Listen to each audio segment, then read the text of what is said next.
At Thanksgiving dinner, my son threw the turkey at me and shouted, "Go back to the nursing home, you useless old woman." 3 weeks later, I sold the house and left them without saying a word. I'm glad to have you here. Follow my story until the end and comment the city you're watching from so I can see how far my story has reached. I stood there, frozen in shock, as gravy dripped down my favorite blue blouse, the one I'd ironed so carefully that morning. Stuart's words echoed in the sudden silence of the dining room. My hands trembled as I tried to wipe away the mess with a napkin that was much too small for the disaster before me. I'm Inez Morrison, 65 years old, a retired elementary school teacher who spent 35 years shaping young minds, a widow for 5 years, and apparently a useless old woman according to my own son.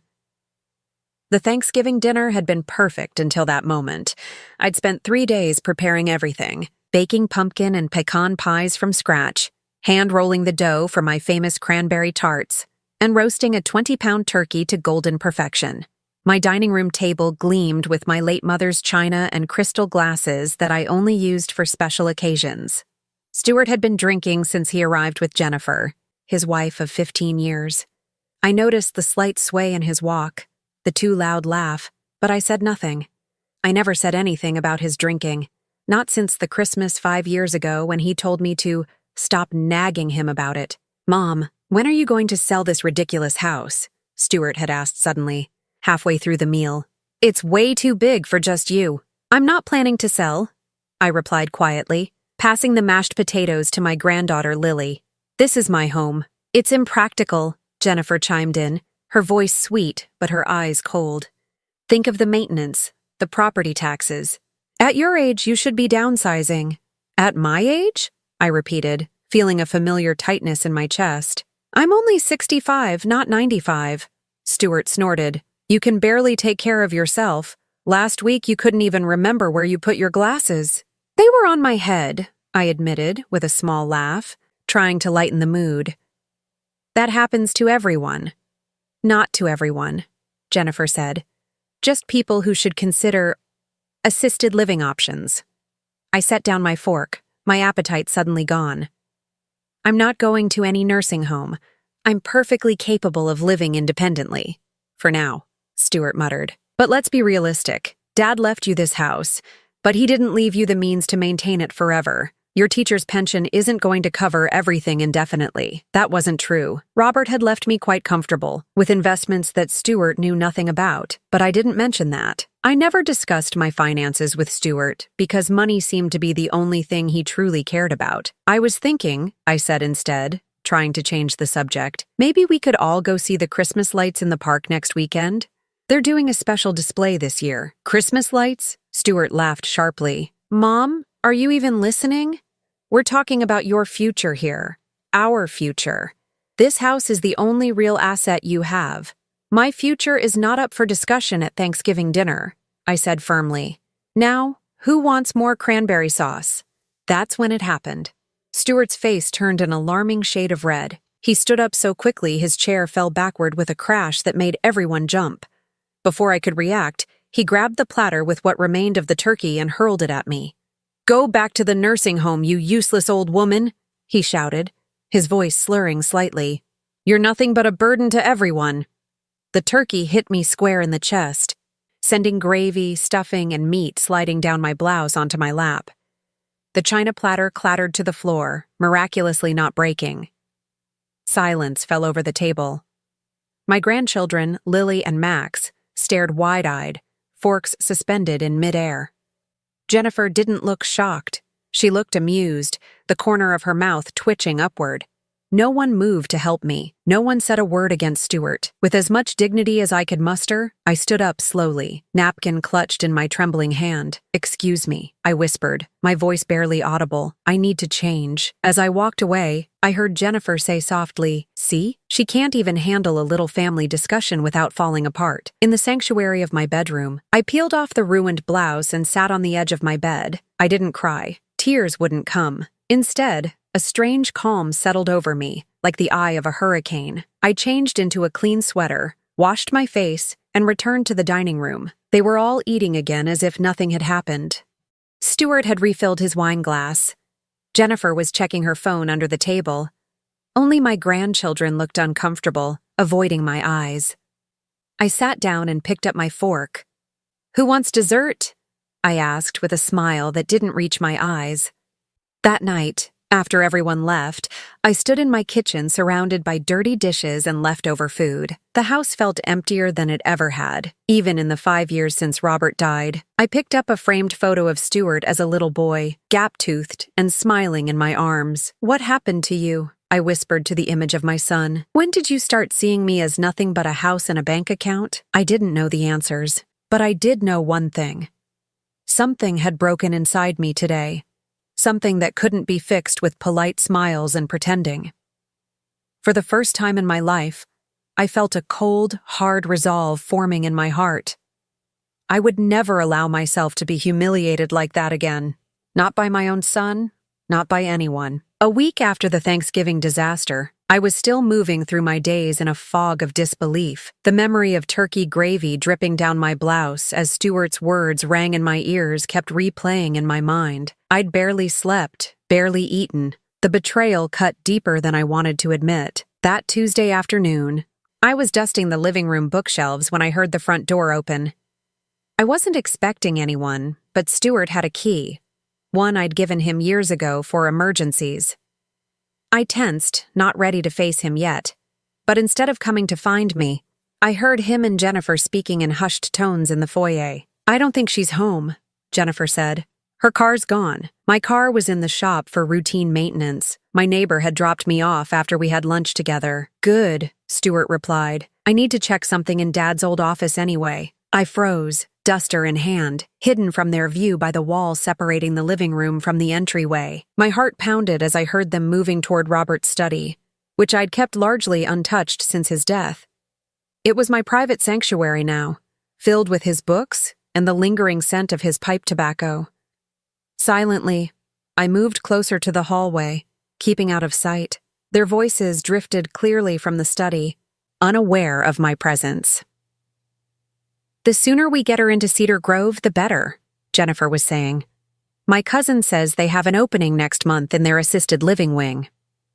Cedar Grove, the upscale retirement community on the edge of town. I'd driven past it many times but never imagined myself there. "Mom won't go willingly," Stuart replied. "You saw how she reacted at Thanksgiving." Jennifer laughed softly. "Well, your little turkey tantrum didn't exactly help the cause, did it?" "I lost my temper," Stuart said defensively. "But you have to admit, she's getting worse. The forgetfulness, the stubbornness.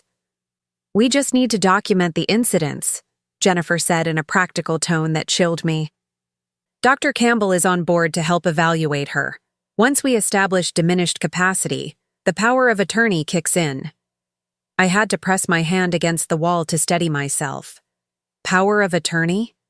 I'd signed a document years ago after Robert died, naming Stuart as my agent if I became incapacitated, but I was nowhere near incapacitated. "The house should sell quickly," Stuart continued. "The market in this neighborhood is hot right now. We could easily get $700,000, maybe more.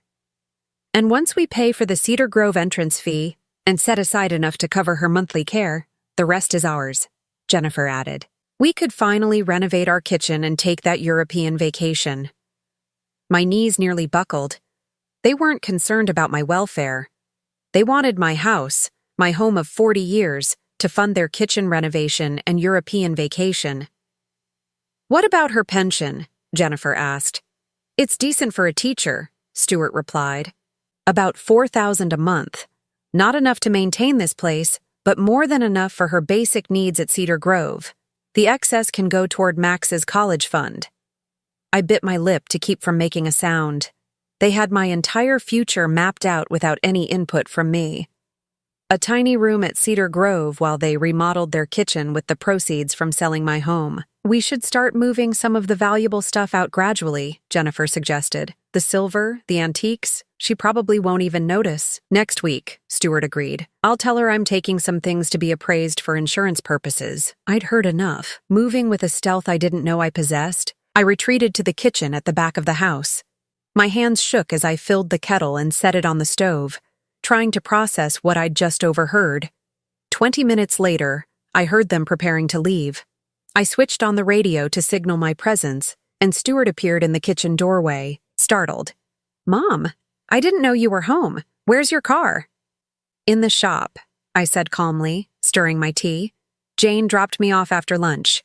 He looked momentarily flustered.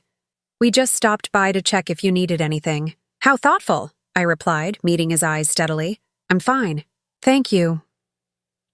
After they left, I sat at my kitchen table for a long time, my tea growing cold. The betrayal felt like a physical wound, raw and throbbing. My own son, plotting to declare me incompetent, sell my home, and warehouse me in a retirement facility. That evening, I went to Robert's study and opened his desk drawer. Behind a stack of old folders was a small fireproof box where we had always kept important documents. My hands trembled slightly as I unlocked it. Inside were papers that Stuart knew nothing about. Robert had been far more financially savvy than our son realized. Besides the house, there were investment accounts, stock certificates, and insurance policies. I'd never paid much attention to these matters, trusting Robert's judgment during our marriage and simply maintaining things after his death. Now, I spread everything on the desk and began to calculate. My teacher's pension was indeed around $4,000 monthly, but Robert's investments had grown substantially over the years. All told, I had close to $1 million in assets, not including the house. I was not a helpless old woman dependent on my son's charity. I was, in fact, financially independent.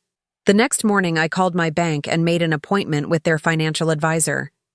Then I contacted Martha Reynolds, a realtor I'd known for years through the school where I taught her children. "Inez, what a lovely surprise," Martha exclaimed when I walked into her office. "What can I do for you today?" I took a deep breath. "I'd like to sell my house, Martha, quietly and quickly." Her eyebrows rose in surprise. "You're beautiful Victorian? But you've lived there forever." "It's time for a change," I said firmly. "And, Martha, I'd appreciate your discretion. I don't want my son to know until it's done." She looked confused but nodded. "Of course, Inez. It's your house. We can list it privately first. Minimize the publicity." As I left her office, I felt something I hadn't experienced in years, a sense of power. For too long, I'd allowed Stuart to dictate the terms of our relationship, to make me feel small and irrelevant. I'd stood by while he and Jennifer treated me with thinly veiled contempt, no more. They thought I was a feeble old woman, easily manipulated and controlled. They were about to discover how wrong they were. For the next week, I lived a double life. On the surface, I was the same Inez, making my usual trips to the grocery store, attending my book club, and smiling politely whenever Stuart called to check in on me. But beneath that carefully maintained facade, I was executing a plan that would change everything. Martha, true to her word, listed my house privately. Within 3 days, she called with news that made my heart race. "Inez, you won't believe this. I have a couple, the Hendersons, who've been looking for a historic Victorian in this neighborhood for months. They saw your house and fell in love. They're offering full asking price, all cash, with a flexible closing date." I gripped the phone tightly. That's wonderful, Martha. They'd like to see it again tomorrow if that works for you. And Inez, they don't want to change a thing about it. They love the original woodwork, the stained glass, everything. Tears pricked my eyes. Robert had spent years restoring the house's Victorian details, lovingly stripping paint from banisters and repairing cracked stained glass. The thought of new owners who would appreciate his work eased some of the pain of letting go. "Tomorrow afternoon would be perfect," I told her. "Stuart never visits on Wednesdays." After hanging up, I sat at my kitchen table, sipping tea and thinking about what to do next. I needed somewhere to go, somewhere Stuart wouldn't immediately think to look for me. I picked up my address book and flipped to the R section. Rose Tillman, my college roommate who now lived in a retirement community in Florida. We'd kept in touch over the years with Christmas cards and occasional phone calls. I hadn't seen her in person since Robert's funeral, but she'd called a few months ago mentioning she had a spare bedroom if I ever wanted to visit. Before I could overthink it, I dialed her number. "Rose, it's Inez Morrison." "Inez, what a wonderful surprise. How are you, dear?" I hesitated, unsure how much to reveal. I need a change, Rose. I remember you mentioned having a spare room. Say no more, Rose interrupted warmly. The room is yours for as long as you want it. Sunshine Village is a lovely place. You'll fit right in. When can I expect you? How about 3 weeks from now? I need to tie up some loose ends here first. After we hung up, I made a list of everything I needed to do. Contact a moving company for the items I wanted to keep, decide what to donate, forward my mail to a P.O. box, transfer my banking relationships to national institutions I could access from anywhere. I also needed to contact my attorney to update my will. The house Stuart and Jennifer coveted so much would soon be sold, and I had no intention of leaving them the proceeds. The next day, the Hendersons returned to view the house. They were a lovely couple in their 40s with 2 teenage children. As they walked through the rooms, admiring the craftsmanship and asking thoughtful questions about the house's history, I felt increasingly confident about my decision. We can close in 2 weeks if that works for you, Mr. I. Henderson said as they prepared to leave. Our lease is up at the end of the month, and we're eager to move in. 2 weeks would be perfect, I replied, surprising myself with how steady my voice sounded. That evening, Stuart called. Mom, Jennifer and I are coming over for dinner on Sunday. There's something important we want to discuss with you. I could imagine what that important discussion would entail. Cedar Grove, no doubt, with brochures and gentle coercion. That sounds lovely, I said, injecting warmth into my voice. I'll make your favorite pot roast. Great. And Mom? Maybe don't mention it to the kids yet. This is more of an adult conversation. Of course it was. They wouldn't want my grandchildren to witness them trying to convince me I was too incompetent to live independently. After hanging up, I called the moving company and scheduled them to come the day after my closing. Then I contacted the local women's shelter to donate most of my furniture. Finally, I made an appointment with my bank to close my local accounts the day before I planned to leave town. Each step I took made my plan more real, more irreversible. Sometimes, in the quiet evenings, doubt would creep in. Was I overreacting? Was I being unfair to Stuart? But then I'd remember the turkey sliding down my blouse, the humiliation burning in my chest as everyone sat in silence. I'd recall Stuart and Jennifer's cold calculation as they planned to sell my home out from under me. No, I wasn't overreacting. I was finally standing up for myself. Sunday arrived, and with it, Stuart and Jennifer. They brought a bottle of wine and forced smiles. I served the promised pot roast, making small talk about the weather and Jennifer's garden club activities. As we finished dessert, apple pie that Stuart barely touched, he cleared his throat. Mom, we've been concerned about you living in this big house all alone. I took a small bite of pie, chewing slowly. Oh? We've been looking into some options, Jennifer chimed in, reaching into her purse. There's a wonderful community called Cedar Grove. It's not a nursing home, she added quickly. It's a luxury retirement village with different levels of care. She slid a glossy brochure across the table. On the cover, smiling seniors played golf and sat in a tastefully decorated lounge. They have an opening next month, Stuart said. We've already put down a refundable deposit to hold it for you. I picked up the brochure, pretending to examine it with interest. That's thoughtful of you. It makes financial sense, Mom, Stuart continued, encouraged by my apparent receptiveness. This house is worth a lot of money, but it's a money pit in terms of maintenance. At Cedar Grove, everything would be taken care of for you, and you'd have company, Jennifer added. Other people your age. I nodded slowly, maintaining my facade of consideration. And what about the house? What would happen to it? Stuart and Jennifer exchanged a quick glance. We'd help you sell it, of course, Stuart said smoothly. The proceeds would pay for Cedar Grove and give you a nice nest egg. I see, I said quietly. Well, I appreciate you thinking of me. Let me consider it. They looked surprised and pleased by my lack of resistance. As they left that evening, Stuart squeezed my shoulder. You're making the right decision, Mom. You'll be happier there. You'll see. I smiled and waved goodbye from the porch, watching their car disappear down the street. Little did they know, in 10 days, this house would belong to the Hendersons, and I would be well on my way to a new life, one that didn't include Stuart or Jennifer or Cedar Grove. The next 2 weeks passed in a flurry of quiet, deliberate activity. I moved through my days with newfound purpose, methodically preparing for my departure while maintaining the illusion of normalcy. Each morning, I woke before dawn and spent an hour sorting through 65 years of accumulated possessions. It was remarkable how little I actually needed. My wedding china, which I'd carefully preserved for decades, would go to my granddaughter Lily when she was older, not to Stuart and Jennifer's kitchen renovation fund. I arranged to have it stored with a trusted friend from my book club. The house closing was scheduled for Thursday. On Tuesday, I visited my attorney, Benjamin Lewis, who had handled Robert's estate after his death. "This is quite a change, Inez," Benjamin said after I explained my situation. "Are you sure about this?" "More sure than I've been about anything in years," I replied firmly. He nodded, making notes. "And you want to update your will to remove Stuart as a beneficiary?" "Not completely," I clarified. "I'm setting up a trust for my grandchildren's education.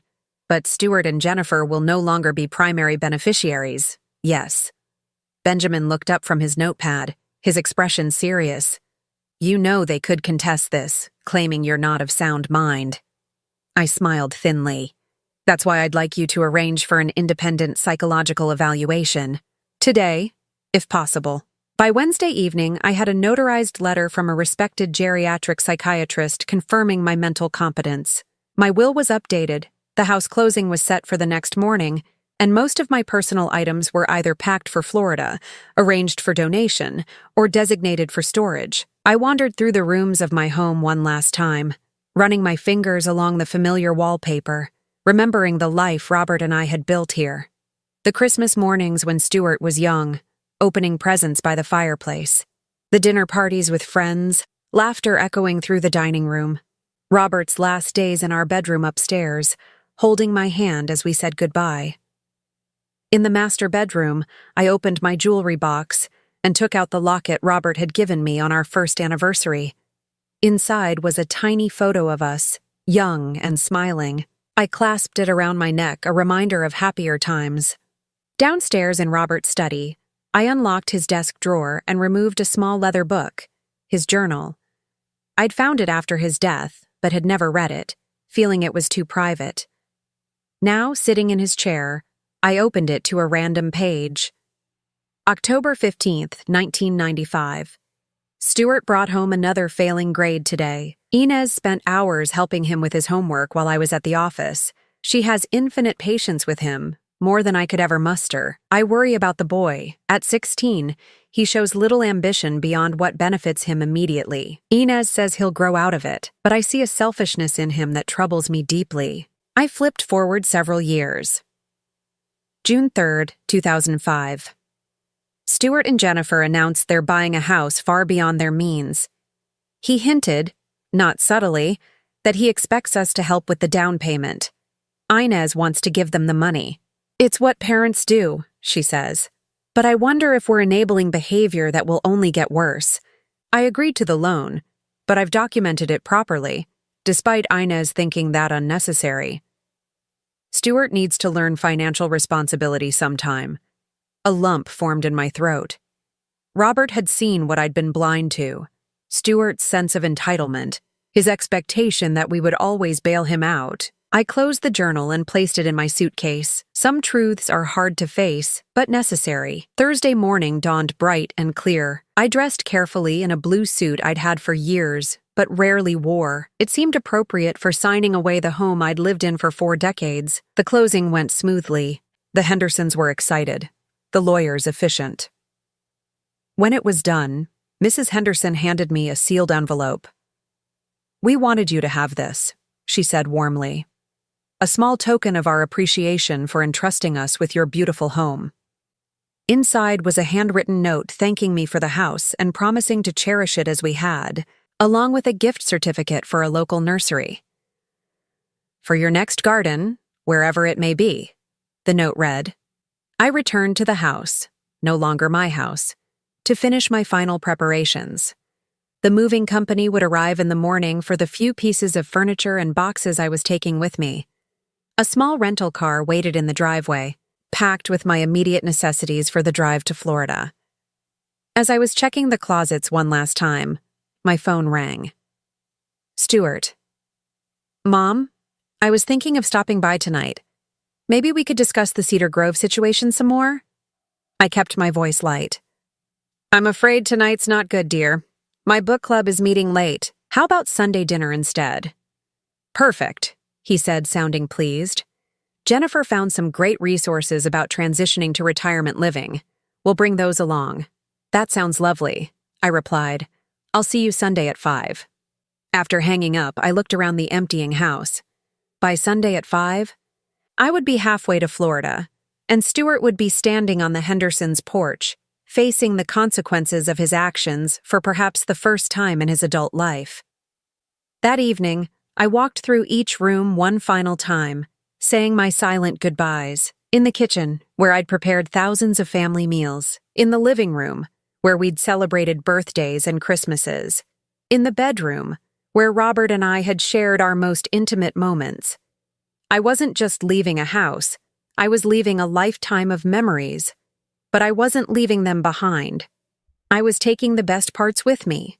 As darkness fell, I sat on the porch swing, listening to the familiar creaking of its chains, watching fireflies emerge in the garden. A strange peace settled over me. Tomorrow would bring a new beginning, a life reclaimed. My phone chimed with a text from Rose. All ready for your arrival.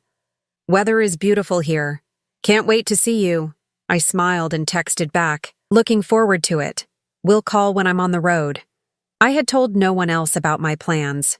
Not my book club friends, not my former colleagues, not even my neighbors. I would write to them later, once I was settled.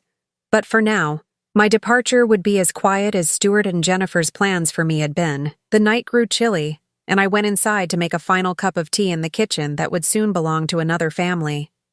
As the kettle whistled, I found myself humming softly, something I hadn't done in years. Tomorrow, for the first time in decades, I would be answerable to no one but myself. The thought was terrifying and exhilarating in equal measure, but beneath the natural anxiety of such a dramatic change, something else was growing stronger by the hour. Hope. Friday morning arrived with gentle sunlight streaming through my bedroom windows, the Hendersons' windows now, technically. I had slept surprisingly well, considering it was my last night in the house. Perhaps it was because, for the first time in years, I felt truly in control of my life. The moving company arrived promptly at 8. 2 young men efficiently loaded my few remaining possessions into their truck, my reading chair, a small writing desk that had belonged to my grandmother, 3 boxes of books, and 5 boxes of personal items. Everything else had been donated, given away, or designated for storage until I was settled. Is that really all, ma'am? One of the movers asked, looking puzzled at the small load. That's all, I confirmed with a smile. I'm downsizing quite dramatically. By 10 o'clock, they were gone, taking my belongings to a storage facility in another town where they would remain until I sent for them. I had deliberately chosen a location 2 hours away, somewhere Stuart would be unlikely to check. I walked through the empty house one final time, making sure I hadn't forgotten anything important. In the kitchen, I left a bottle of wine for the Hendersons with a note wishing them happiness in their new home. On the mantelpiece, I placed a sealed envelope addressed to Stuart. Inside was a brief message. Stuart, by the time you read this, I will be gone. I have sold the house and moved away. Please do not try to find me. When I am ready, I will contact you. I know about your plans for Cedar Grove. I know about your intentions to sell my home without my consent. I know everything. I raised you better than this. Mom short and to the point. No recriminations, no emotional outbursts, just facts. He would know exactly why I had left. At noon, I took one last look around, then locked the door and placed the key under the mat for the Hendersons, as arranged. My rental car was packed with just a suitcase, a cooler of snacks for the road, and a small bag containing my medications, important documents, and Robert's journal. As I backed out of the driveway, a wave of emotion washed over me. 40 years of memories in that house, raising Stuart, loving Robert, building a life.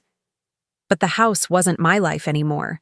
It was just a structure, and now it belonged to a family who would create their own memories within its walls. I drove to the bank first, where I closed my remaining local accounts and collected a cashier's check for the proceeds from the house sale. Combined with my other assets, I now had a substantial sum secured in accounts that Stuart couldn't access, more than enough to live comfortably for the rest of my life. Next, I visited the post office to set up mail forwarding to a P.O. box in Florida.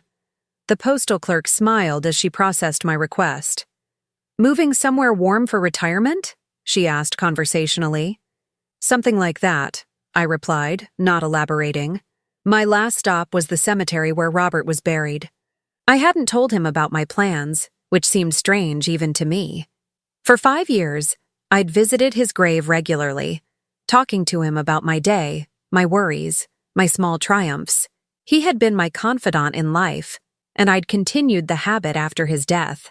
I placed a small bouquet of yellow roses, his favorite, on the headstone. "I'm leaving, Robert," I said softly. "Not just the house, but Stuart too. I know you would understand." I touched the cold marble. "You saw what he was becoming long before I did. I was too busy making excuses for him, enabling him." A light breeze rustled the trees overhead, and I took it as a sign of Robert's approval. "I'm not sure when I'll be back, but I'll always carry you with me." I touched the locket at my throat. "Wish me luck." By 2 o'clock, I was on the interstate heading south, my GPS set for Rose's address in Florida. The further I drove from my old life, the lighter I felt. I'd never been particularly adventurous. Teaching elementary school in the same town for 35 years wasn't exactly the life of a thrill-seeker, but now, at 65, I was embarking on the most daring adventure of my life. I thought about Stuart discovering my absence on Sunday. He and Jennifer would arrive at 5, expecting to find me preparing dinner, ready to be convinced about Cedar Grove. Instead, they would find new owners and my letter. What would his reaction be? Anger, certainly. Disbelief, probably. Perhaps even concern, though I suspected that would be more about the lost inheritance than about my welfare.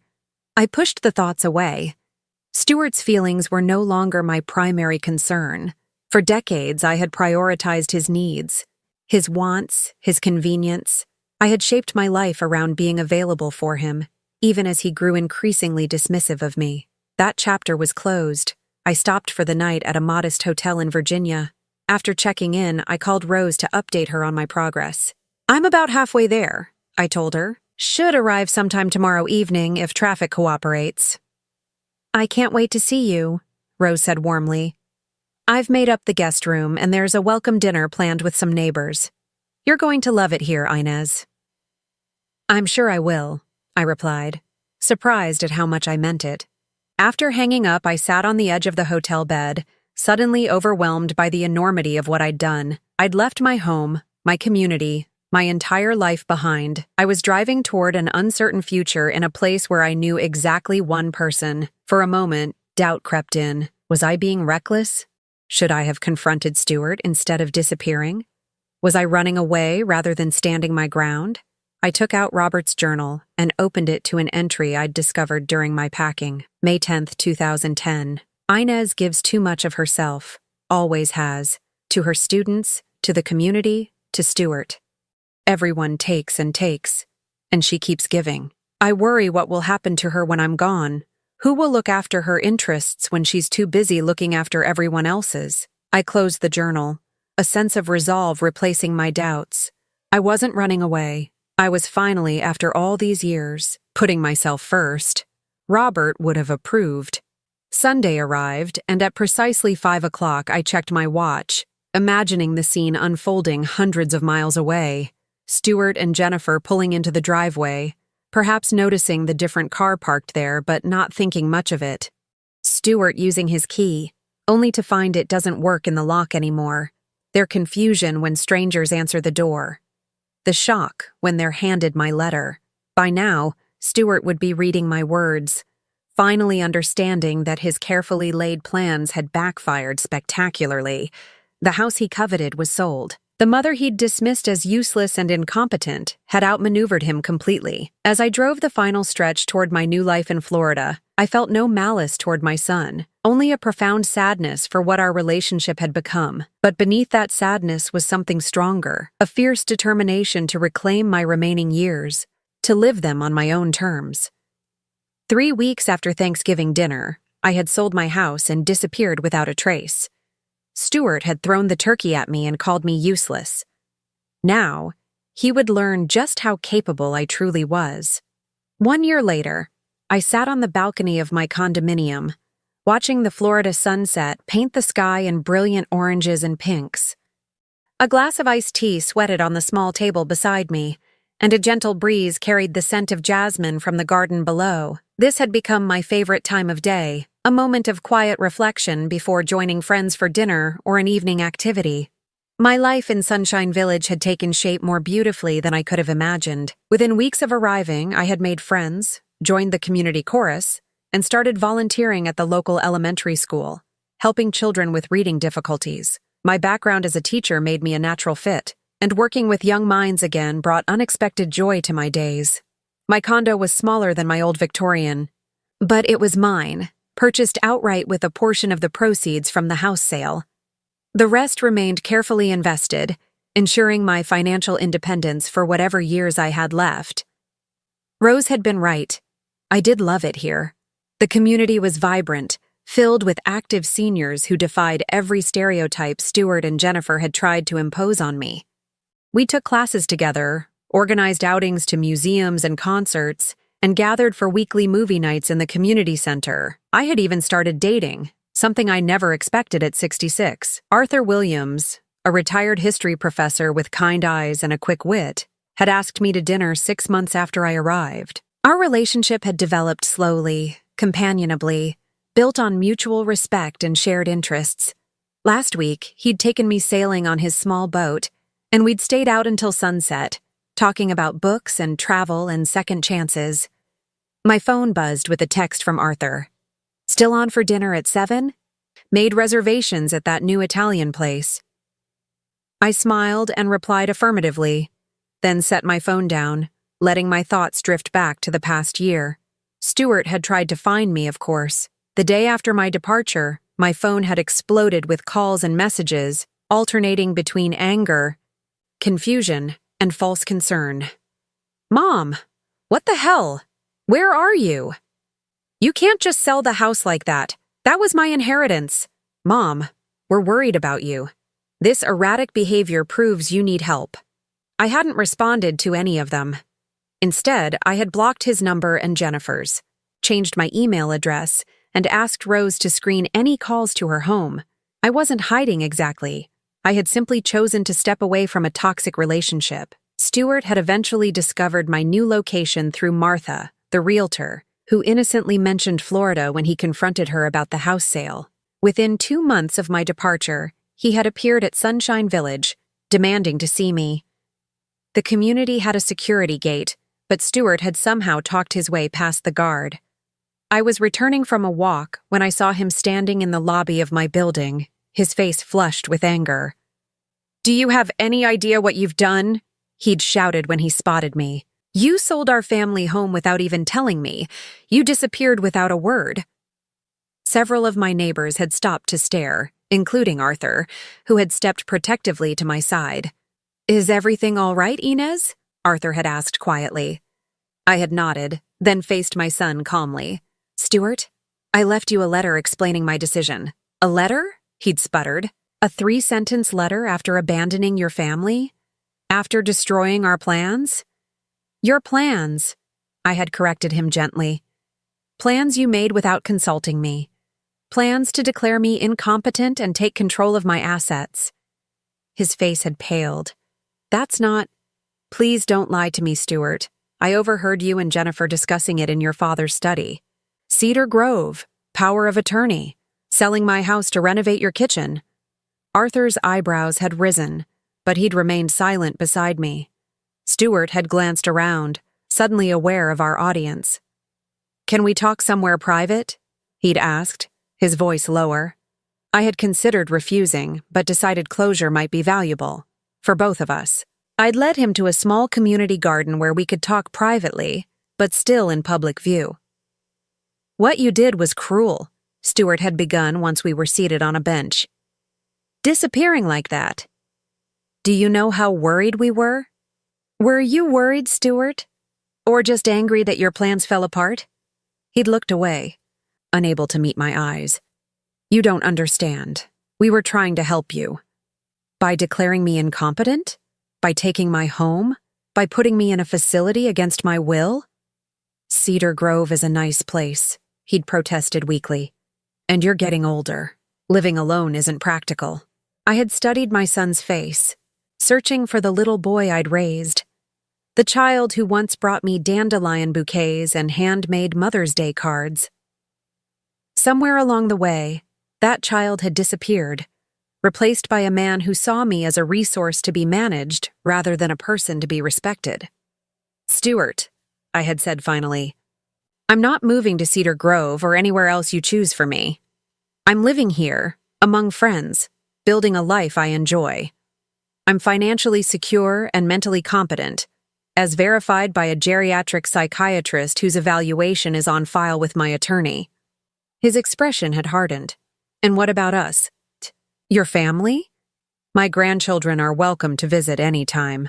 As for you and Jennifer, I had paused, considering my words carefully. That depends on whether you can accept me as I am, an independent woman capable of making her own decisions, not as the burden you've decided I've become. He'd left shortly after, making vague promises to think about things and talk again soon. But 6 months had passed before I heard from him again, this time in the form of a stiffly worded email apologizing for his approach to my living situation and asking if we could re-establish communication. I had responded with cautious openness, suggesting we begin with occasional phone calls. Our conversations remained awkward, stilted affairs, but they were a start. I had made it clear that our relationship moving forward would be based on mutual respect, not obligation. Jennifer rarely participated in these calls, and I didn't ask about her. Some bridges once burned cannot be rebuilt, at least not in the same form. My phone buzzed again, pulling me back to the present. A video call from Lily, my 15-year-old granddaughter. I smiled and accepted it. Grandma, her face filled the screen, bright and animated. Guess what? I got the lead in the school play. That's wonderful. Sweetheart, tell me all about it. As Lily chattered excitedly about rehearsals and costumes, I felt a profound sense of contentment. This relationship, at least, remained untainted by the tensions with Stuart. I had made sure of it, maintaining regular contact with both grandchildren through calls, texts, and occasional visits when they came to Florida with their father. After ending the call with Lily, I went inside to prepare for dinner with Arthur. As I changed into a blue dress I'd bought recently, more stylish than anything I would have worn in my old life, I caught sight of myself in the mirror. The woman looking back at me wasn't the same person who had stood in her dining room a year ago, covered in turkey gravy and humiliation. This woman stood straighter, smiled more readily, lived more fully. Stuart's cruel words at Thanksgiving dinner had been intended to diminish me, to reinforce my supposed helplessness. Instead, they had become the catalyst for my liberation. I fastened Robert's locket around my neck, the one piece of my old life I wore every day. You would be proud, I whispered to his memory. As I left my condo to meet Arthur, I passed several neighbors who greeted me warmly by name. Here, I wasn't just Stuart's mother or Robert's widow. I was Inez, friend, volunteer, chorus member, book club leader, and a woman who had found the courage to start over at 65. The turkey incident had been meant to be my lowest moment. Instead, it had become the beginning of my best chapter. Stuart had called me useless, but in walking away without a word, I had found my power, my voice, and finally, myself. Now I'm curious about you who listened to my story. What would you do if you were in my place? Have you ever been through something similar? Comment below, and meanwhile, I'm leaving on the final screen 2 other stories that are channel favorites, and they will definitely surprise you. Thank you for watching until here.